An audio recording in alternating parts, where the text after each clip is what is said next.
Doctor Mohammad ইউনূসের নেতৃত্বাধীন নতুন অন্তর্বর্তী সরকারকে সমর্থন দিয়েছে কানাডা।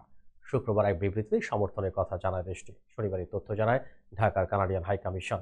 কানাডা পররাষ্ট্রমন্ত্রী মেলানি জোলি বিবৃতিতে ডক্টর মোহাম্মদ ইউনূসের নেতৃত্বাধীন নতুন সরকারকে স্বাগত জানান। তিনি বলেন, বাংলাদেশের চলমান সংকটের সমাধানে শান্তিপূর্ণ উপায়ে এগিয়ে যেতে কানাডা সমর্থন করে।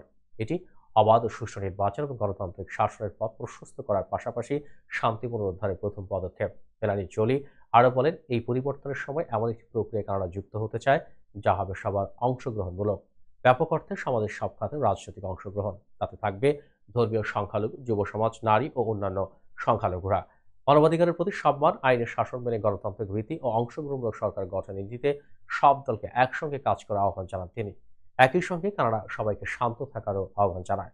মত প্রকাশের স্বাধীনতা, চর্চার জন্য ইন্টারনেট ও অন্যান্য যোগাযোগ ব্যবস্থার পুরোপুরি সুযোগ নিশ্চিত করতে অন্তর্বর্তী সরকারের প্রতিও আহ্বান জানায় দেশটি।